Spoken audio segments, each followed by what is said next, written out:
Hello everyone, I am Rajiv Barui and welcome to my another new video.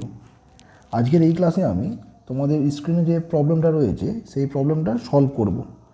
প্রবলেমটা হচ্ছে জটিল রাশি বা কমপ্লেক্স নাম্বারের ওপর। প্রবলেমটা দেখো কী রয়েছে, প্রবলেমটা বলছে root over I plus root over minus I equal to আমাকে দেখাতে হবে √2। আই মানে আমরা জানি কি, আই মানে হচ্ছে একটা জটিল সংখ্যা, ঠিক আছে, বা একটা কাল্পনিক সংখ্যা। আর রুট ওভার আই মানে সেই কাল্পনিক সংখ্যার বর্গমূল। তাহলে আই যদি একটা জটিল সংখ্যা হয় তাহলে তার রুট মানে কি, রুট মানে বর্গমূল। দেখবে এমনি আমরা সংখ্যার বর্গমূল নির্ণয় করে থাকি। ধরো চার সংখ্যার যদি বর্গমূল করি কী হবে, 2 হবে, ঠিক আছে। ঠিক সেই রকম আই সংখ্যাটার মাথায় রুট দেওয়ার অর্থ হচ্ছে আয়ের বর্গমূল নির্ণয় করতে হবে। ঠিক একইভাবে মাইনাস আই সংখ্যাটার মাথায় রুট দেওয়ার অর্থ হচ্ছে মাইনাস আইয়ের বর্গমূল নির্ণয় করতে হবে। করে সেই দুটো যোগ করে আমাকে দেখাতে হবে √2 আসছে। তাহলে চলো দেখা যাক কীভাবে করব। দেখো আই যেহেতু একটা সংখ্যা, যেহেতু একটা জটিল সংখ্যা, তাহলে আয়ের যেহেতু বর্গমূল আমাদেরকে নির্ণয় করতে হবে, সেহেতু আইটাকে আমরা একটা হোল স্কোয়ার আকারে লিখে নেবো। আই ইকুয়াল টু সামথিং একটা, ধরো একটা হোল স্কোয়ার লিখলে কী হবে, যদি আমি এর রুট করি তাহলে সেখান থেকে এই যে হোল স্কোয়ার যে ব্যাপারটা তার রুট করলে কী হয়ে যাবে, প্লাস মাইনাস একটা সামথিং আমি লিখতে পারবো।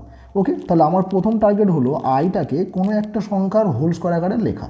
তাহলে সেটা কীভাবে হবে চলো একটু দেখে নিই। আমি এটা একটু মুছে দিচ্ছি। আচ্ছা, এখানে দেখো প্রথমে ধরো আইটাকে আমি যেহেতু হোল স্কোয়ারে সাজাবো, তাহলে হোল স্কোয়ারে সাজাতে গেলে আইদার সেটা এ প্লাস বির হোল স্কোয়ার অথবা এ মাইনাস বি হোল স্কোয়ার। তাহলে চলো এখানে যেহেতু দেখো আয়ের সামনে কোন চিহ্ন আছে, প্লাস চিহ্ন, তাহলে এখানে আমি এ প্লাস বির হোল স্কোয়ার আকারে সাজাবো। তার মানে কি, তার মানে দেখবে এ প্লাস বি হোল স্কোয়ার আর এ মাইনাস বি হোল স্কোয়ারের মধ্যে একটা জিনিসের পার্থক্য কি, একটা +2ab হয়, একটা -2ab হয়, ঠিক আছে। তাহলে এই যে আয়ের সামনে প্লাস রয়েছে, তাহলে এইটাকে আমি +2ab ফর্মে সাজাবো। তাহলে 2ab ফর্মে সাজাতে গেলে একটা 2 আনতে হবে। তাহলে 2টা কীভাবে আনবো, 2টা আনার জন্য প্রথমে আমি হাফ দিয়ে গুণ করব, ভিতরে 2 দিয়ে গুণ করে 2 আনবো। আচ্ছা, এবারে কি করব, এবারে দেখো হাফটাকে হাফ রাখবে। দেখো 2i এর সামনে কিছু নেই মানে 0 আছে, তাহলে আমি এইটাকে এরকমভাবে লিখবো 0 + 2i। এটা সম্পূর্ণ একটা ট্রিক্সের অঙ্ক। এই ট্রিক্সটা তুমি যদি তুমি মাথায় রাখো ঠিকঠাকভাবে, তাহলে যে কোনো জটিল রাশির বর্গমূল তুমি খুব সহজে নির্ণয় করতে পারবে। তাহলে দেখো এবারে এবারে একটা জিনিস খেয়াল করো, এখানে 0 আছে, 0-র জায়গায় কী লিখবো, 0-র জায়গায় লিখবো 1 - 1 + 2i, ঠিক আছে। দেখো 1 - 1 করলে কি আসবে, 0 আসবে। কেন আমি 1 - 1 লিখলাম সেটাও আর নেক্সট লাইনে তুমি বুঝতে পারবে কেন 1 - 1 লিখলাম। না, হাফ প্রথম 1-এর জন্য আমি 1 স্কোয়ার করব, পরে এই -1-এর জায়গায় কী লিখবো, -1-এর জায়গায় লিখবো +i স্কোয়ার। কেন, কারণ আমরা জানি i স্কোয়ার মিন্স কত, i স্কোয়ার মিন্স -1। তাই এখানে -1-এর জায়গায় আমি কী লিখলাম, +i স্কোয়ার। i স্কোয়ারের জায়গায় -1 পুট করলে ঠিক ওপরেরটা আছে। আচ্ছা, প্লাস এটা লিখবো 2i। ওকে, আচ্ছা, দিস ইকুয়াল টু হাফ।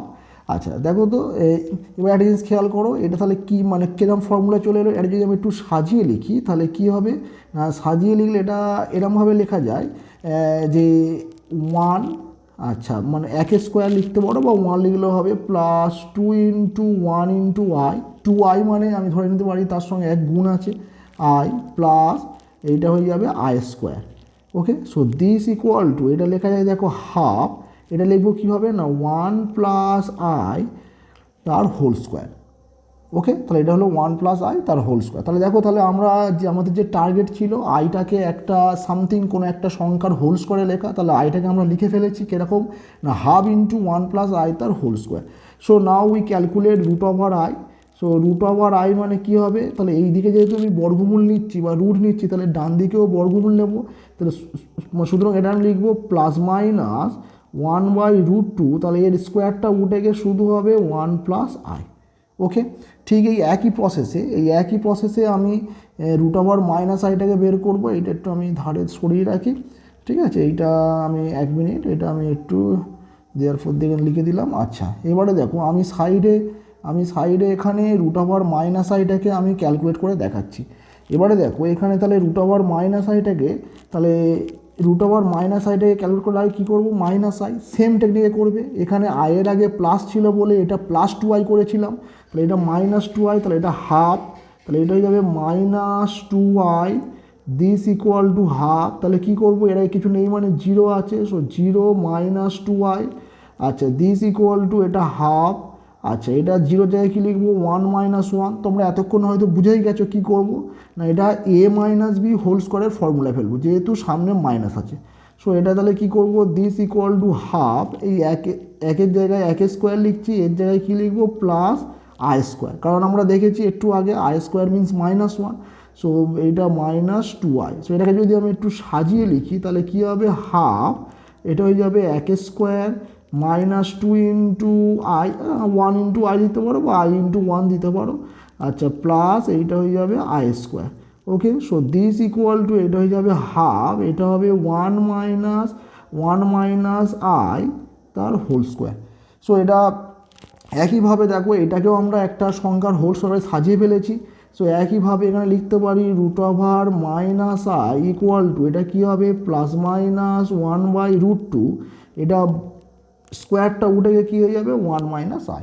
তাহলে দেখো আমরা এখানে √i আর একটা কি √−i পেয়ে গেলাম, তাহলে সেই দুটো যোগ করা যাক, যোগ করে দেখো কি আসে, তাহলে √i plus √−i, so this equals to এটা আছে +-1/√2, এটা আছে 1 + i, আচ্ছা আর কি আছে না এটা, আচ্ছা এইটা একটা হলো, আচ্ছা এইটা একটা হলো, আমি ভেঙে দেখাচ্ছি, আচ্ছা মাঝখানে প্লাস দিলাম, আচ্ছা এইটা এখানে +-1/√2, এটা আছে 1 - i। ওকে, তাহলে দেখো দুটো থেকে +-1/√2 কমন যাবে, +-1/√2 কমন গেলে প্রথমটা থেকে পড়ে থাকবে 1 + i প্লাস পরেরটা থেকে পড়ে থাকবে 1 - i। Okay, so this equal to এটা হয়ে যাবে +-1/√2, এটা আবার সব ব্র্যাকেট তুলে দাও, দেখো ব্র্যাকেট তুলে দিলে হবে 1 + i plus 1 - i plus i কেটে যাবে, so this equal to +-1/√2 into, দেখো এই এক যোগ করলে কত হয়ে যাবে 2, এই √2 আর 2 কেটে কত হবে √2, সো দিস ইকুয়াল টু +-√2। এবারে একটা জিনিস কোশ্চেনে ভালো করে খেয়াল করবে, কোশ্চেনে দেখো এখানে +√2 মানে দেখাতে হবে কি +√2, অ্যাকচুয়ালি এই √i এবং √-i যে যোগফল এই দুটো মান আসবে, দুটো মান কি কি, একটা +√2 একটা -√2। সো এখানে যেহেতু +√2 দেখাতে বলেছে তাহলে আমরা লিখবো therefore √i plus √-i equal to +√2, এইটা একটা হবে। অথবা আরেকটা কি হবে না এর আরেকটা মান হবে √i plus √-i equal to -√2। যদি তোমাকে -√2 দেখাতে মানে যদি তোমাকে যে চাই -√2 দেখাও তাহলে তুমি -√2 লিখবে, আর যদি তোমাকে মানে চাই যে এটা +√2 দেখাও তাহলে এখানে তুমি +√2 দেখাবে। ঠিক আছে, আশা করি প্রবলেমটা ক্লিয়ার হলো। যদি কোথাও বুঝতে অসুবিধা থাকে অবশ্যই কমেন্ট করে জানাবে। Thank you for watching this video.